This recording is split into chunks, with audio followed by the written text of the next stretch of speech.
Welcome in. Today, we're taking a really fascinating look at the underlying architecture of modern consumption by breaking down one of the most ubiquitous companies on the planet, Amazon.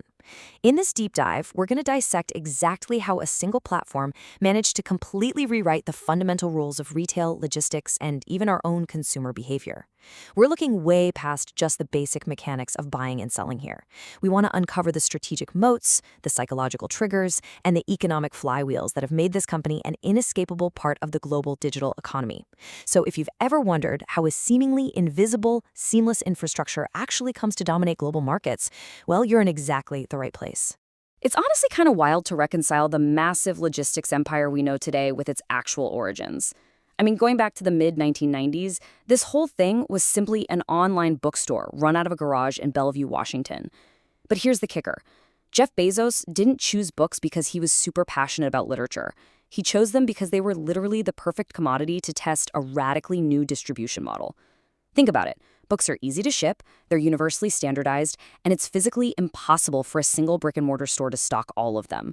That one initial choice laid the absolute foundation for the unprecedented, limitless catalog that was about to completely disrupt the world. Section 1. From bookstore to everything store. To truly grasp the magnitude of this massive paradigm shift, we really have to think about the fundamental limitation of traditional retail. And that limitation is physical space. Brick-and-mortar stores are entirely constrained by their geography, their square footage, and local foot traffic. You can only sell where you actually have the shelf space to display, right? Well, the shift to a centralized digital marketplace collapsed that bottleneck entirely. By completely separating the storefront from the warehouse, this new model just bypassed those local limitations altogether, offering customers direct home delivery from these incredibly vast, optimized fulfillment centers. It wasn't just a fun new way to shop, it was the total dismantling of the geographical friction that had dictated human commerce for centuries. Section 2. How the marketplace actually works. The actual user journey is an absolute masterclass in behavioral design and frictionless conversion. Every single step of the purchasing funnel has been relentlessly optimized to just eliminate buyer hesitation. You search for something, and immediately social proof is injected right into the equation through aggregated ratings and reviews. That establishes instant trust. Then the payment process is secured and often reduced to literally a single click, completely removing the psychological pain of parting with your money. From there, this massive logistics engine takes over, coordinating a super complex web of first-party and third-party fulfillment just to ensure rapid delivery. The true brilliance here isn't just that these steps exist, it's how seamlessly they are integrated to make the act of buying almost entirely subconscious. Section 3. The endless digital aisle. This brings us to a really cool concept, the long tail of retail. See, a physical superstore might stock the top 20% of the most popular items, but an endless digital aisle, it can profitably stock the remaining 80% of niche products. Because there is effectively infinite shelf space online, the platform can offer electronics right alongside highly specific home repair tools, rare books, and your everyday groceries. By capturing every conceivable category, the platform transforms itself from just a destination for specific purchases into an indispensable daily utility. It essentially becomes the default search engine for physical goods, intercepting your intent before you ever even think to look anywhere else. Section 4. The absolute power of Prime. We have to take a second to analyze the behavioral economics at play with Amazon Prime, because it is arguably one of the most brilliant strategic moats in modern business history. It isn't just a premium shipping tier, it's an ecosystem lock-in that relies heavily on the sunk cost fallacy. Once you pay that annual fee, human psychology dictates that you want to, get your money's worth.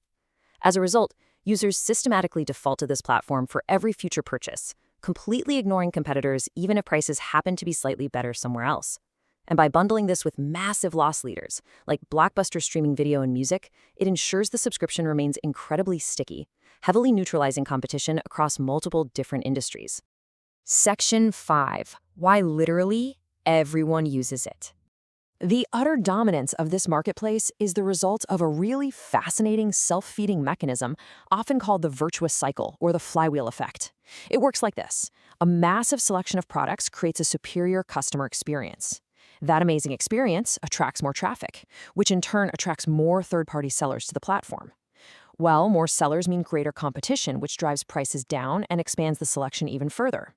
As this flywheel spins faster and faster, it generates the immense revenue needed to lower the company's cost structure through massive logistics investments, like buying their own fleets of planes and vans. That allows for lightning-fast delivery and frictionless returns. It's a structural advantage that becomes exponentially harder for any traditional retailer to ever disrupt. So, looking at all of this, we're left to ponder a rather massive question about the future of global commerce.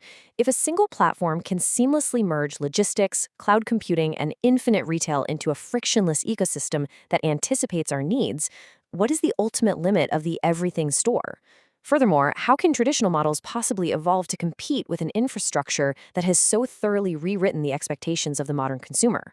Understanding these underlying mechanics is absolutely essential for navigating today's digital economy. Thank you so much for joining me for this breakdown. Keep analyzing the systems around you, and I'll see you next time.